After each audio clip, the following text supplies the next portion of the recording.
So we are, without further ado, I'm going to carry on from chapter 12.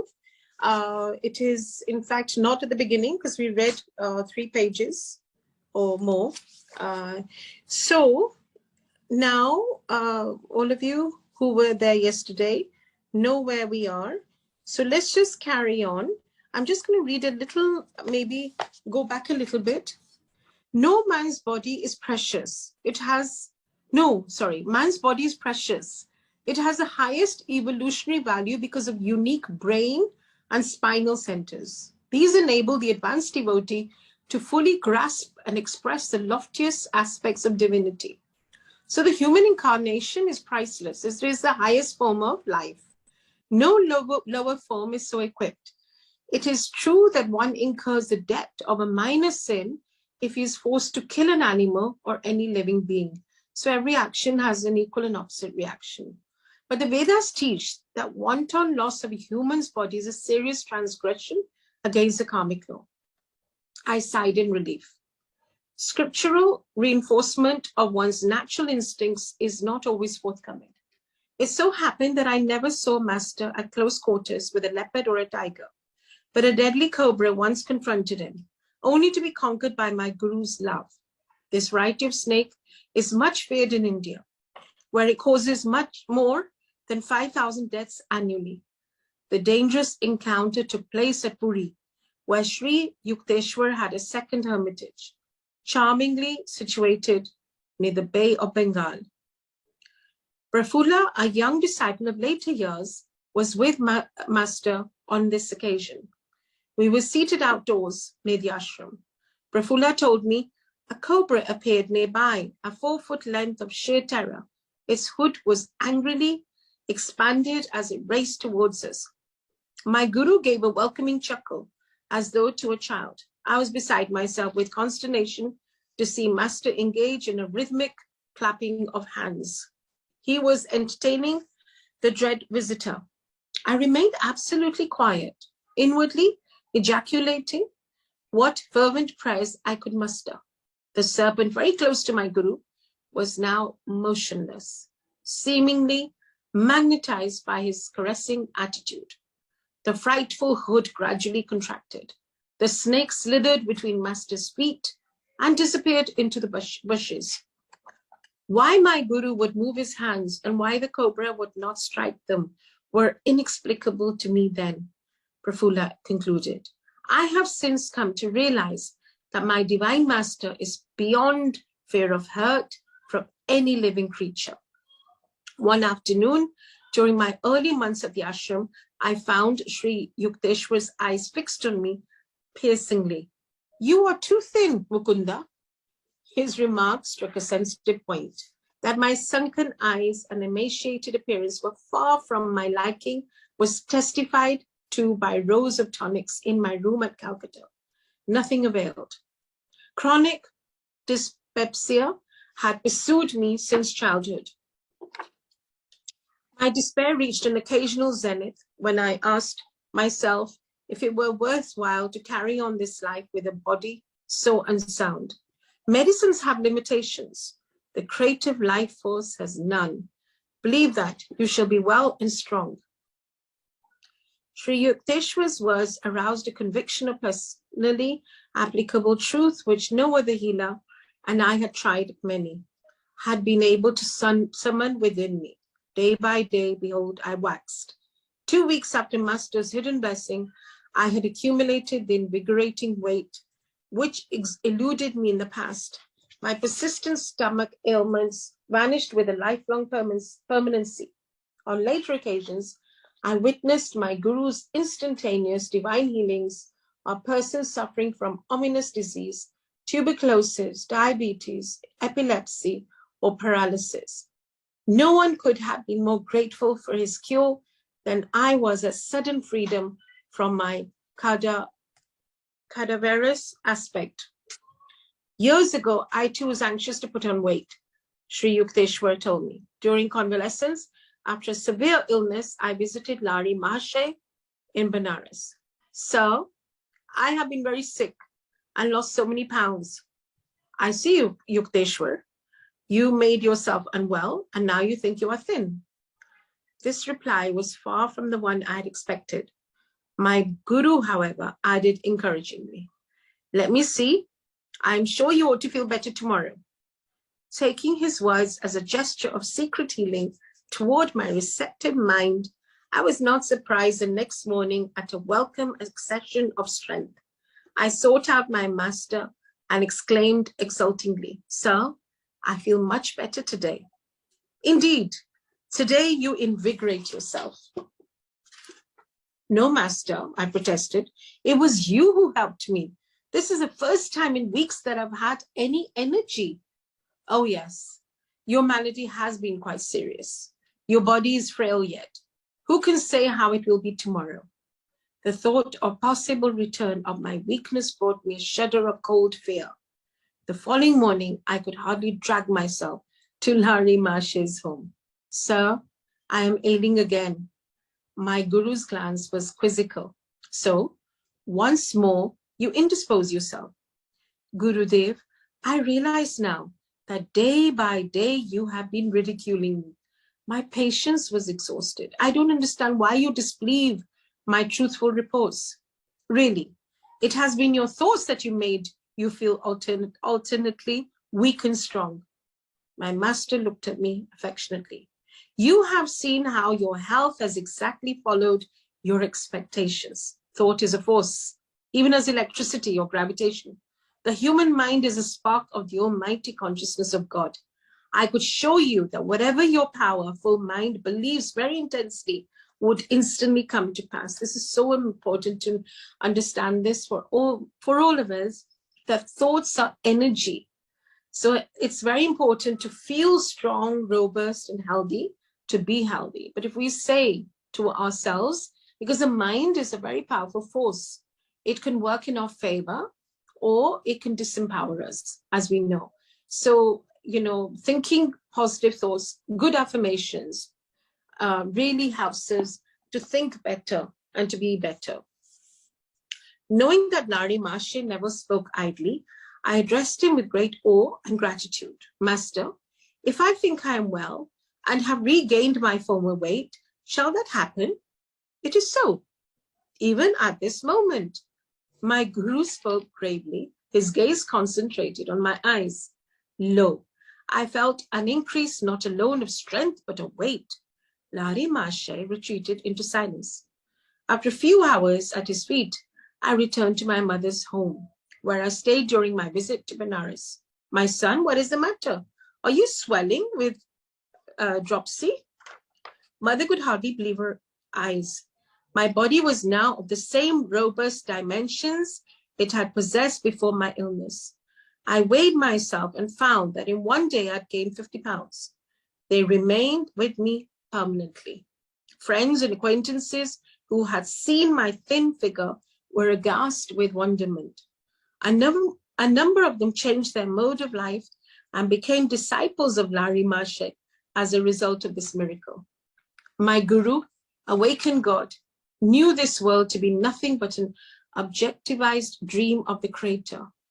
Because he was completely aware of his unity with the divine dreamer, Larry Marshe could materialize or dematerialize or make any change he wished in the cosmic vision. All creation is governed by law, Sri Yukteswar concluded. The ones which manifest in the outer universe, discoverable by scientists, are called natural laws. But there are subtler laws ruling the realms of consciousness, which can be known only through the inner science of yoga. The hidden spiritual planes also have their natural and lawful principles of operation. It is not the physical scientist, but the fully self-realized master who comprehends the true nature of matter. Thus Christ was able to restore the servant's ear after it had been severed by one of the disciples. So there are laws, and the law of attraction, as we know, is again a very powerful law, and it does govern our lives. So when we are thinking, especially now, I feel and I believe, and it happens to me possibly on a daily basis, when we think of something, or I think when my skin with Guruji's graces, it doesn't flare up, but sometimes it just goes red. And when I think that my skin is fine, my skin is healthy, it just becomes that. So law of attraction is very strong. The power of thought. So Guruji therefore used to say, positive raya karo, changa sochya karo, mesha changa socho. Like, he really discouraged us. Ke jada news nahi dekhe tha. He knew this Mara time was coming where we would be incarcerated in our homes. So he always said ke news nahi jada dekhe tha. Vibration gir diya. Hamesha changa socho, changa bolo. Jada statistics nahi, discuss karo ke itna hi ho gaya, COVID mein hi ho gaya. Apna bas focus karo. We can all redefine our lives. And we're all in a bubble in any case, I feel, with Guruji. We're all in a bubble. And we can really enhance our lives in particularly today's situation, by really going deep within ourselves and bringing out the light within us. So Sri Yukteswar was a peerless interpreter of the scriptures. Many of my happiest memories are centered in his discourses, but his jeweled thoughts were not cast into ashes of heedlessness or stupidity.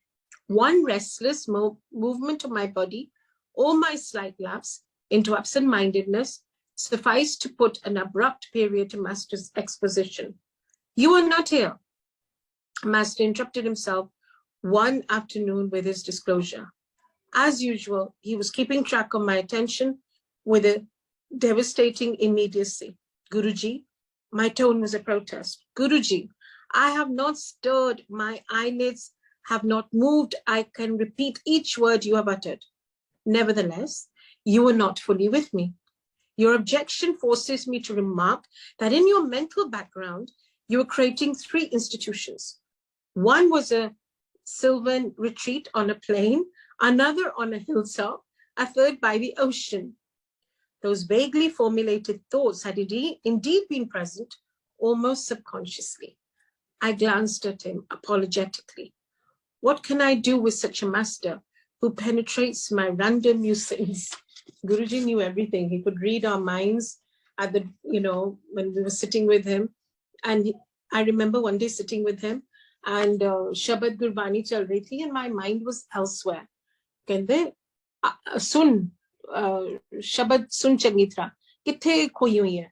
So even though my face showed that I'm present, my mind was not, and he knew. So nobody can fool God. You have given me that right. The subtle truths I'm expounding cannot be grasped without your complete concentration. Unless necessary, I do not invade the seclusion of others' minds. Man has a natural privilege of roaming secretly among his thoughts. The unbidden Lord does not enter there. Neither do I venture intrusion. You are ever welcome, Master. Your architectural dreams will materialize later. Now is a time for study. Thus, incidentally, my Guru revealed in a simple way the coming of the 3 great events in my life. Since early youth, I had enigmatic glimpses of 3 buildings, each in a different setting. In the exact sequence Sri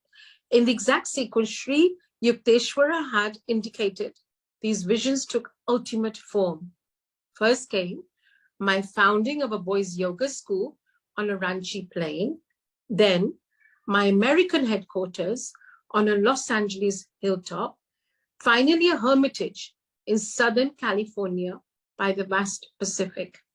Master never arrogantly asserted, I prophesy that such and such an event shall occur. He would rather hint, don't you think it may happen? But his simple speech did Vatic power. There was no recanting. Never did his slightly veiled words prove false. Sri Yukteswara was reserved and matter-of-fact in demeanor.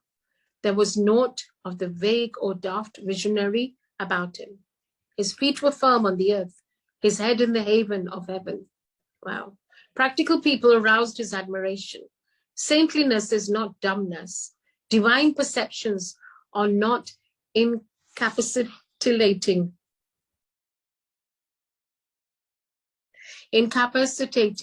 he would say.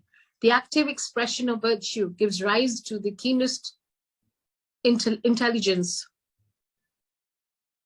active expression of virtue gives rise to the keenest intelligence. In Master's life, I fully discovered the cleavage between spiritual realism and the obscure mysticism that spuriously passes as a counterpart.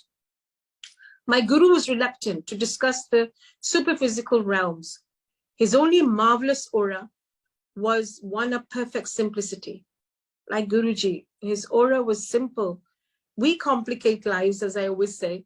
God is simple, humans are complex. And we have a tendency as humans to complicate everything. But Guruji came to take us back to simplicity. In conversation, he avoided startling references. In action, he was freely expressive. Others talked of miracles, but could manifest nothing. Sri Yukteswar seldom mentioned the subtle laws, but secretly operated them at will. A man of realization does not perform any miracle until he receives an inward sanction, Master explained. God does not wish the secrets of his creation revealed promiscuously. Also, every individual in the world has inalienable right to his free will. A saint will not encroach upon that independence. So this is very important. God has given us all. God has given us all the free will. So it's up to us. Either we, go left or right. It's entirely our free will. But when we are under Guruji's Sharan, then I think what happens, which I can speak for myself, our consciousness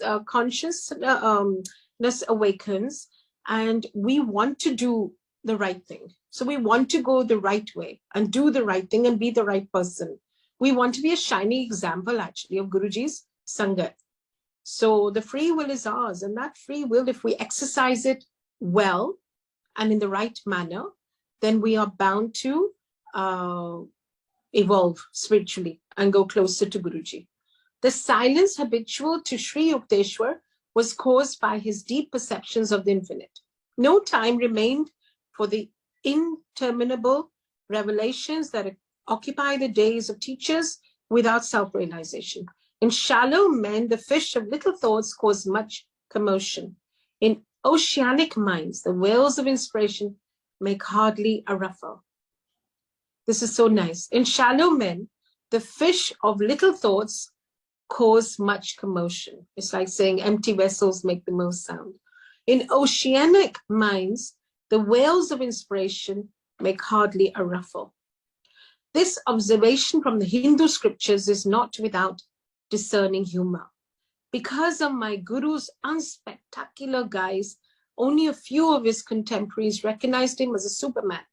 The popular adage, he's a fool that cannot conceal his wisdom,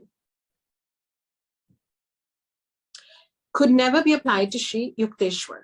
Though born a mortal like all others, Master had achieved identity with the ruler of time and space. In his life, I perceived a godlike unity. He had not found any insuperable obstacle to mergence of human with divine. No such barrier exists, I came to understand, save in man's spiritual unadventurousness. I always thrilled at the touch of Sri Yukteswar's holy feet.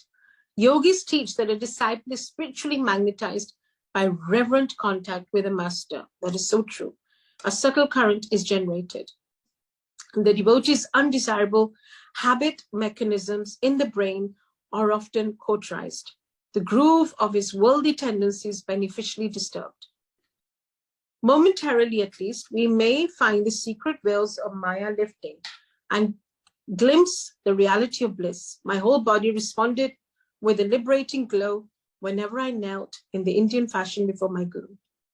Even when Lahari Mashe was silent, Master told me, or when he conversed on other than strictly religious topics, I discovered that nonetheless he had transmitted to me ineffable knowledge. Sri Yukteswar affected me similarly. If I entered the hermitage in a worried or indifferent frame of mind, my attitude imperceptibly changed. A healing calm descended a mere sight of my guru. This is so true. I think all of us can resonate with this. I can just say for myself, I was in a very disturbed space once upon a time in one of the chapters of my life. And I would be very rattled. But the minute I would just walk into Chota Mandir and I would just see Guruji, it was like a balm, you know, I would be soothed. My wounds were soothed. So just the mere sight of your Guru transforms us. And touching his feet is another level. It just, like it says, that, you know, there's a current that goes through us and it elevates us. So it's the same. Every day with him was a new experience in joy. So true. Peace and wisdom. Every day with Guruji is a new experience in joy, peace and wisdom. So very important to take that gyan. Guruji used to say, Shabad Gurbani vich bahut gyan hai. तो वो ज्ञान प्राप्त करना और practice करना, apply करना अपनी life पे बहुत जरूरी है. अदरवाइज कुछ मिला नहीं, खाली कहने से मैं तो देन आया पर तुसी खाली होके चले जांदे हो. So you know, we need to learn to receive as we accept his grace. Never did I find him deluded or intoxicated with greed or emotion or anger or any human attachment. The darkness of Maya is silently approaching. Let us hie homeward within. With these words, a Das master constantly reminded his disciples of their need for Kriya Yoga. A new student occasionally expressed doubts regarding his own worthiness to engage in yoga practice. Forget the past, Sri Yukteswara would console him. The vanished lives of all men are dark, with many shames. Human conduct is ever unreliable until anchored in the divine. So true. All of us, doesn't matter where we come from. Now what matters is where we are going with humility, compassion, humanity. If we've not changed and we've not removed our ego after meeting Guruji and after coming for satsangs and after listening to the Gurbani, then we've achieved nothing. So it's so important to, you know, kind of be aware of our own journey now that we are anchored in Guruji, in the divine. So everything in future will improve if you're making a spiritual effort now. How beautiful. So it is a spiritual effort. It is, we have to strenuously want to change ourselves and to climb the spiritual ladder. It is not easy to climb the spiritual ladder, but we have to make that conscious choice, the free will, to want to climb the spiritual ladder. And to do that, we need to be deeply anchored in Guruji's hukam, his teachings. Because अगर हमने उनकी teachings को embrace नहीं किया, तो हमने कुछ नहीं पाया. So day by day, moment to moment, we have to be living life with self-awareness. कैसे बात कर रहे हैं किससे? कैसे हमारा conduct है? Everything we need to awaken to our own truth. Master always had young chelas in his hermitage. Their spiritual and intellectual education was his lifelong interest. Even shortly before he passed on, he accepted for training 2 6-year-old boys with one youth of 16. He directed their minds and lives with that careful discipline in which the word disciple is rooted. The ashram residents loved and revered their guru. A slight clap of his hands sufficed to bring them eagerly to his side. When his mood was silent and withdrawn, no one ventured to speak. When his laugh rang jovially, children looked upon him as their own. Master seldom asked others to render him a personal service, nor would he accept help from a student unless the willingness was sincere. My guru quietly washed his clothes if the disciples overlooked that privileged task. Sri Yukteswara wore the traditional ochre-colored Swami robe. His laceless shoes, in accordance with Yogi custom, were of tiger or deer skin. Master spoke fluent English, French, Hindi, and Bengali. His Sanskrit was fair. He patiently instructed his young disciples by certain shortcuts, which he had ingeniously devised for the study of English and Sanskrit. Master was cautious of his body while withholding solicitous attachment. The infinite, he pointed out, properly manifests through physical and mental soundness. He discountenanced any extremes. A disciple once started a long fast My guru only laughed. Why not throw a dog a bone? Sri Yukteswar's health was excellent. I never saw him unwell. He permitted students to consult doctors if it seemed advisable. His purpose was to give respect to the worldly custom. Physicians must carry on their work of healing through God's law as applied to matter, but extolled the superiority of mental therapy and often repeated, wisdom is the greatest cleanser. So beautiful. So any kind of, like Guruji said, badi barish honi hai, depression the, and I feel prevention is better than cure. And wisdom is the greatest cleanser, which we again draw from the Gurbani. So it is healing. It is completely cathartic. The body is a treacherous friend. Give it its due no more, he said. Pain and pleasure are both transitory. Endure all dualities with calmness, while trying at the same time to remove their hold. Imagination is the door through which disease as well as healing enters. Disbelieve in the reality of sickness, even when you are ill. An unrecognized visitor will flee. So beautiful. So with the power of mind again, we can overcome a lot of the diseases. A lot of them are psychosomatic, as we know.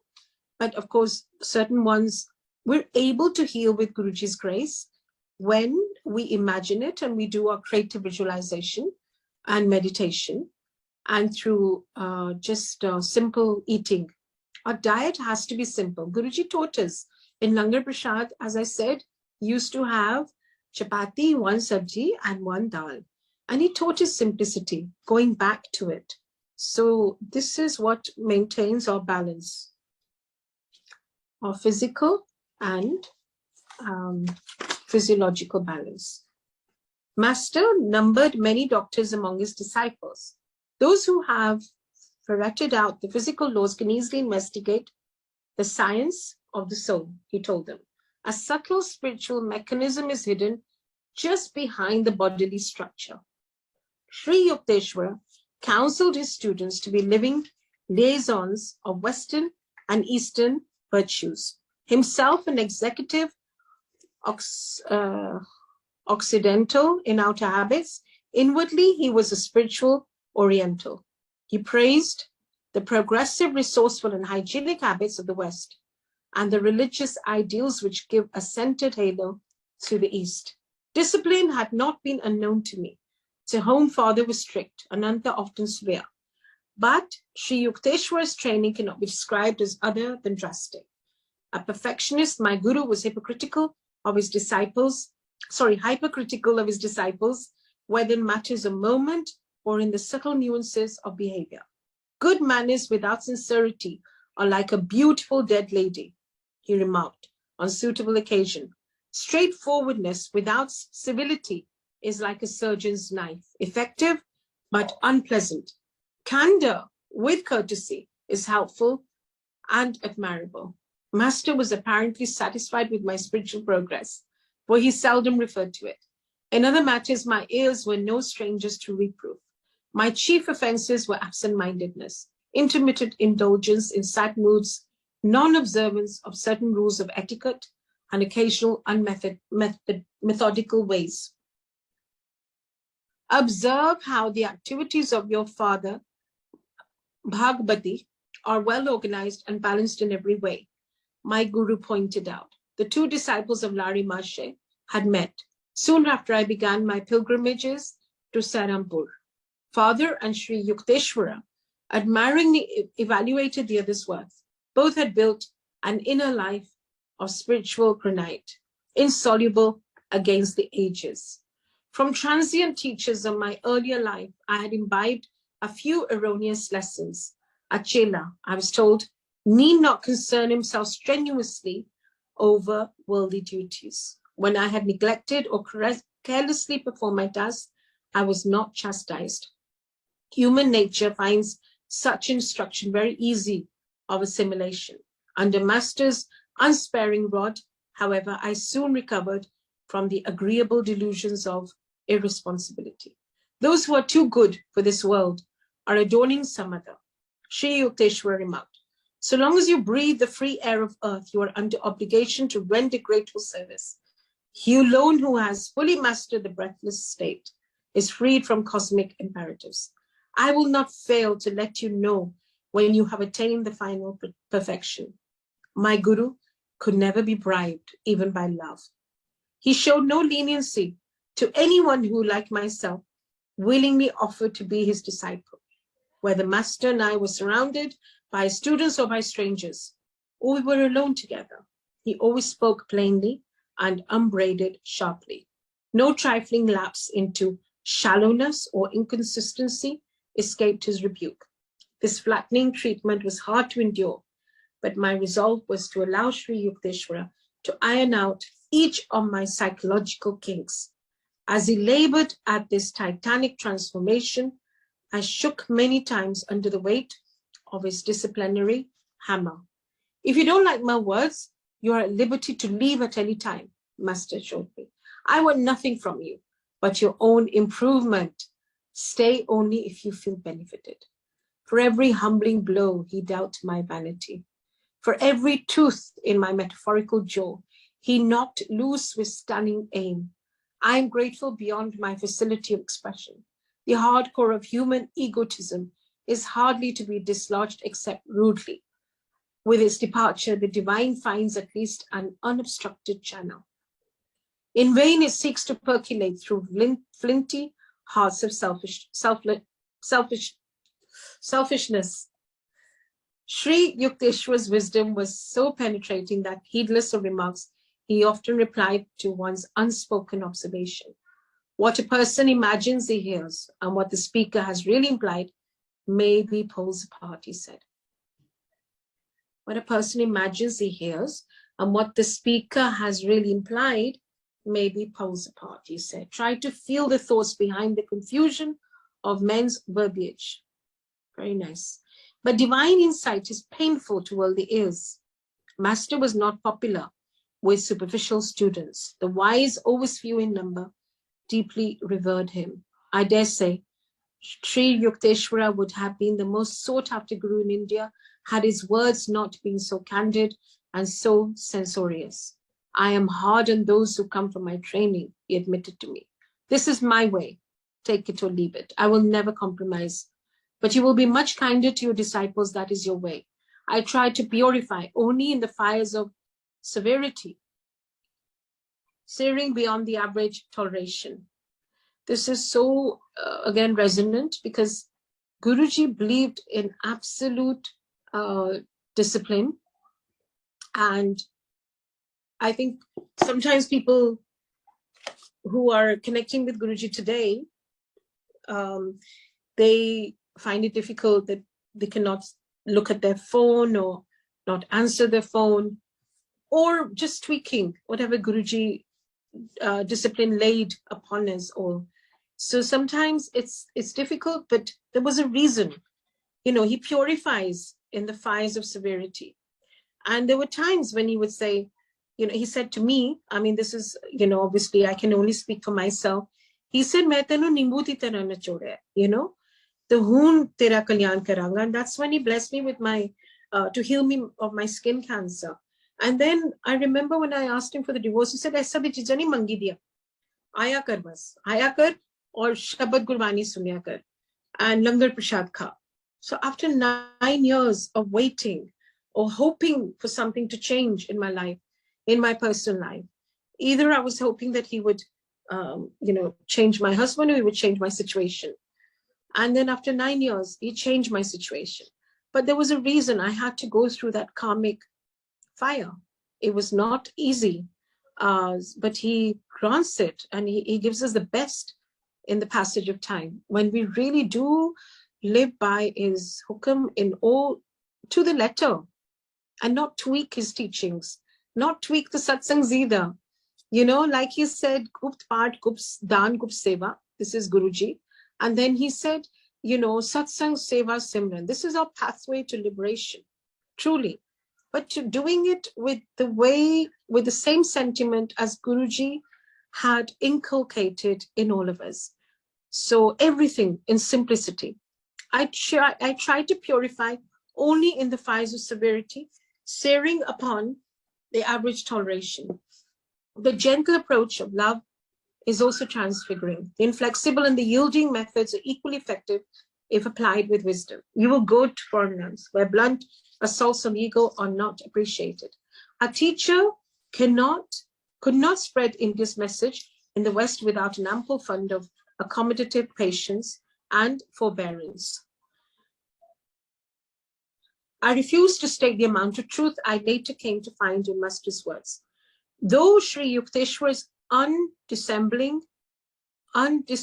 speech prevented a large following during his years on earth, nevertheless his living spirit manifests today over the world through sincere students of his Kriya Yoga and other teachings.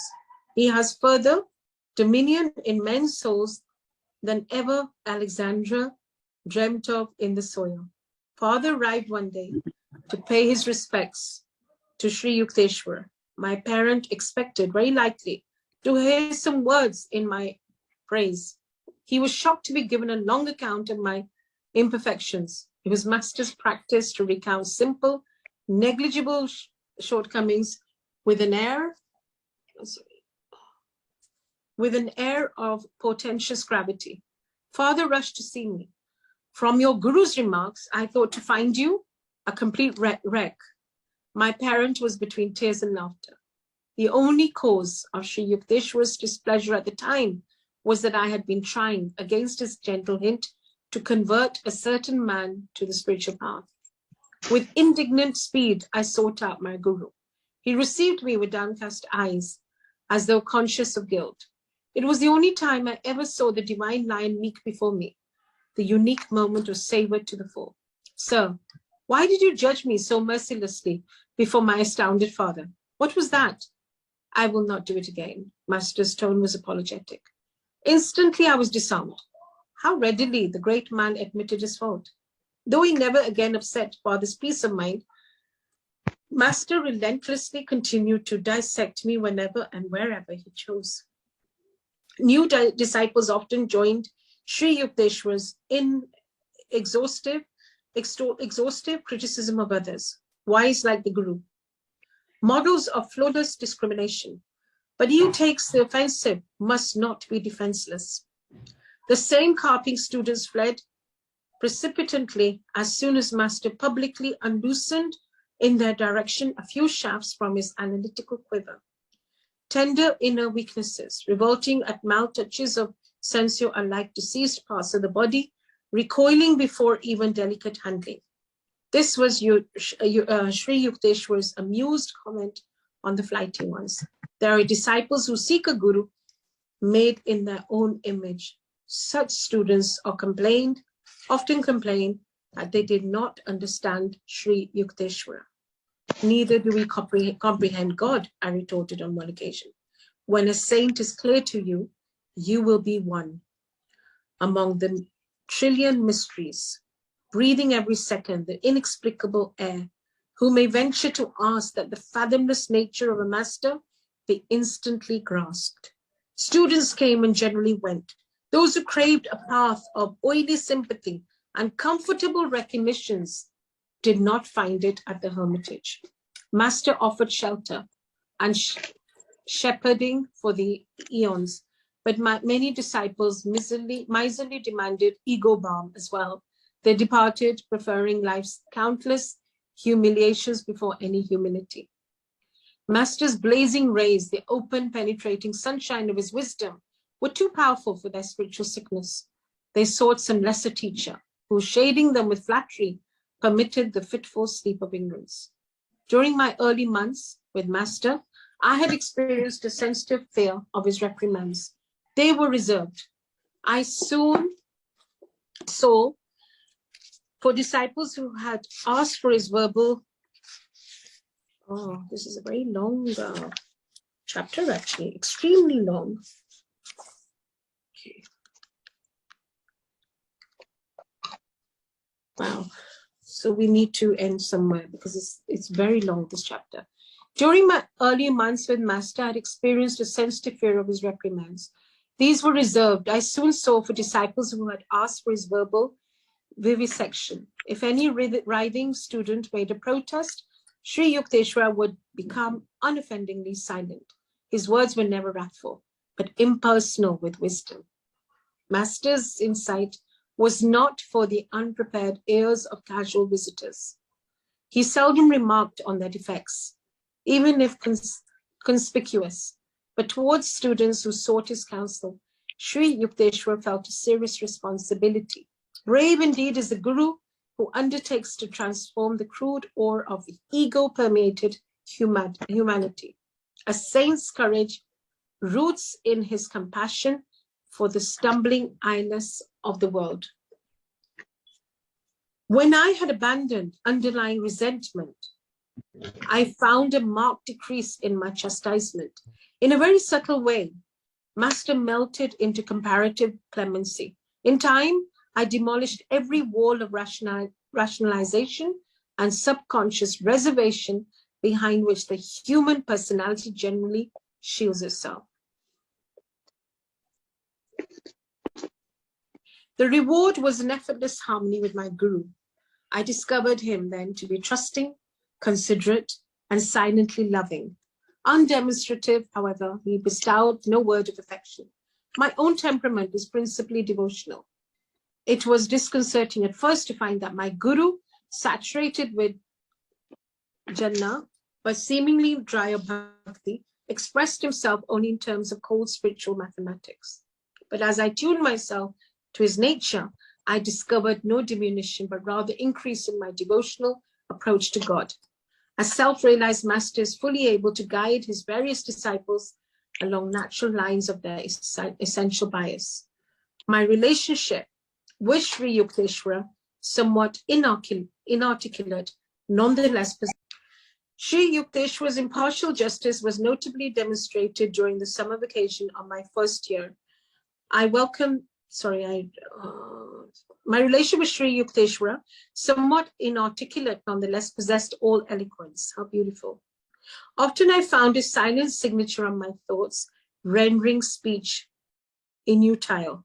Quietly sitting beside him, I felt his bounty pouring peacefully over my being. This is how we felt and feel when we're sitting with Guruji. We feel his bounty, literally we feel his bounty pouring peacefully over us. Sri Yukteswara's impartial justice was notably demonstrated during the summer vacation of my first college year. I welcomed the opportunity to spend uninterrupted months at Serampur with my Guru. You may be in charge of the hermitage. Master was pleased over my enthusiastic arrival. Your duties will be the reception of guests and supervision of the work of the other disciples. Kumar, a young villager from East Bengal, was accepted a fortnight later for hermitage training. Remarkably intelligent, he quickly won Sri Yukteswara's affection. For some unfathomable reason, Master was very lenient to the new resident. Mukunda, let Kumar assume your duties. Employ your own time in sweeping and cooking. Master issued these instructions after the new boy had been with us for a month. Exalted to leadership, Kumar exercised a petty household tyranny. In silent mutiny, the other disciples continued to seek me out for daily counsel. Mukunda is impossible. You made me supervisor, yet the others go to him and obey him. 3 weeks later, Kumar was complaining to our Guru. I overheard him from an adjoining room. I think we'll end there now. It is a very lengthy chapter, so that we have enough to kind of reflect on. So thank you for today, and thank you for sharing. Initially also, it was lovely to have the synopsis, and I hope each one of you possesses this wonderfully knowledgeable book so that you can keep revisiting the chapters as they are being read. So thank you again. Thank you, Anita Auntie. It was really beautiful.